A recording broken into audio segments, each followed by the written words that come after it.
नहमदुहु व नसल्ली व नसल्लिमु अला रसूलिहिल करीम। बिस्मिल्लाहिर्रहमानिर्रहीम।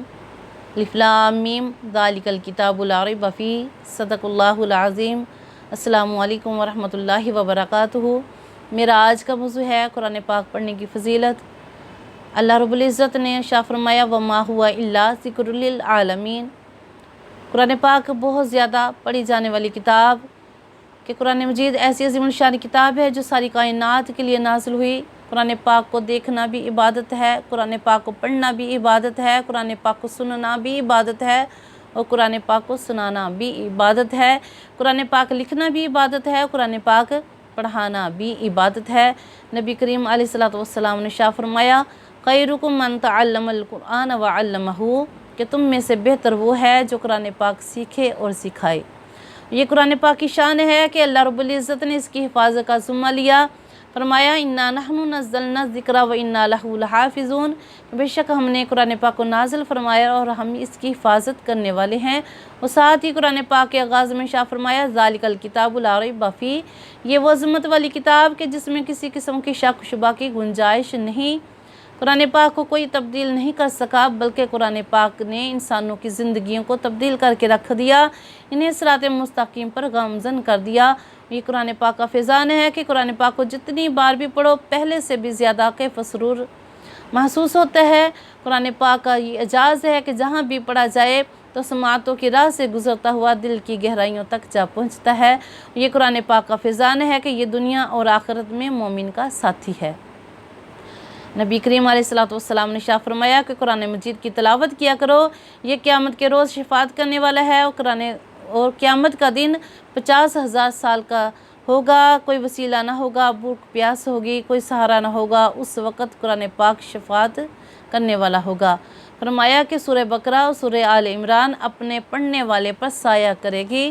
तो इसलिए हमें चाहिए ज़्यादा से ज़्यादा कुरान पाक की तिलावत करें। तो मालूम हुआ कि जब क़यामत का दिन होगा और हर कोई मुश्किल में होगा तो उस वक्त ये कुरान पाक काम आएगा। और जिस हुज़ूर पाक अलैहिस्सलातु वस्सलाम के क़ल्ब अक़दस पर ये कुरान पाक नाज़िल हुआ तो क़यामत के दिन वो भी हमारे लिए ज़रूर शफ़ाअत फरमाएंगे इंशाअल्लाह।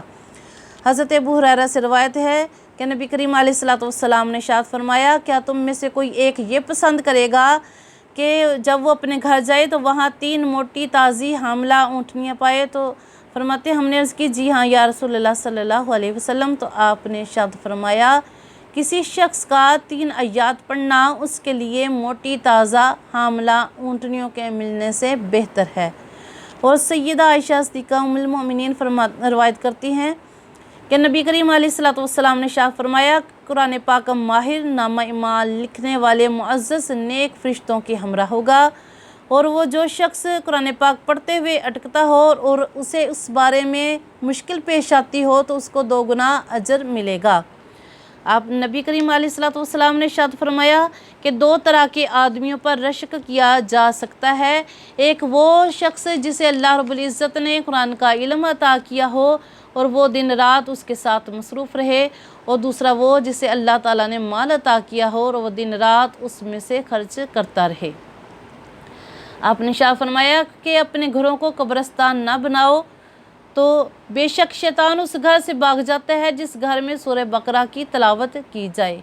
आपने शाह फरमाया कि सहाबा किराम से कि तुम्हें कुरान करीम की तिलावत का सवाब मालूम है? तो सहाबा किराम ने अर्ज़ की कि या रसूलल्लाह सल्लल्लाहु अलैहि वसल्लम फरमाइए। आपने फरमाया कि एक हरफ पढ़ें तो 10 नेकी मिलती हैं। मैं ये नहीं कहता कि अलिफ लाम मीम एक हरफ है, बल्कि ये 3 हरूफ है और इनके पढ़ने से 30 नेकियां मिलती हैं। गौर करें, जब हम एक हरफ पढ़ेंगे तो उसके 10 नेकियां मिलती हैं। जो पूरा कुरान पाक तिलावत करेंगे तो उसकी नेकियों का शुमार कोई नहीं कर सकता। कुरान पाक की तिलावत करने वाले की तिलावत को सुनने फरिश्ते भी हाजिर होते हैं। कुरान की तिलावत का जो मामूल बनाते हैं सुनने को फ़रिश्ते भी इफ़लाक से आते हैं। रवायत में है कि नबी करीम अलैहिस्सलातु वस्सलाम ने शाह फरमाया कि शब मेराज मेरा गुज़र एक शख्स पर हुआ कि जो कि नूर अर्श में छुपा हुआ था। तो मैंने पूछा कि ये कौन है, क्या कोई फ़रिश्ता है? जवाब मिला नहीं, ये एक आदमी है। जब दुनिया में था तो याद खुदा से इसकी ज़ुबान तरोताज़ा रहा करती थी, उसका दिल मस्जिद में लगा रहता था। तो मालूम हुआ कि जब قرآن پاک ہم پڑھتے ہیں تو اللہ رب العزت کی بارگاہ میں بھی مقبول ہو جاتے ہیں، اللہ رب العزت درجات بھی بلند فرما دیتے ہیں۔ تو قرآن پاک پڑھنا بھی ضروری ہے اور اس پر عمل کرنا بھی ضروری ہے۔ ہمیشہ باوضو ہو کر، قبلہ رخ ہو کر قرآن پاک کو صحیح ٹھہر ٹھہر کر پڑھنا چاہیے، بلکہ قرآن پاک کو ترجمے اور تفسیر کے ساتھ پڑھنا چاہیے اور رموز کاف کے بارے میں جاننے کی کوشش کرنی چاہیے۔ اور کتنے خوش نصیب ہے وہ والدین جو اپنے بچوں کو قرآن پاک کی تعلیم سے آراستہ کرتے ہیں اور نیک اولاد مرنے کے بعد بھی والدین کو فائدہ دیتی ہے اور ان کی تلاوت کی وجہ سے والدین کے درجے بلند ہوتے ہیں۔ اللہ رب العزت سے دعا ہے کہ اللہ رب العزت ہم سب کو قرآن پاک پڑھنے، اس پر عمل کرنے، اس کو آگے پھیلانے کی توفیق عطا فرمائے۔ آمین۔ وما علینا الا البلاغ المبین۔ جزاک اللہ خیر۔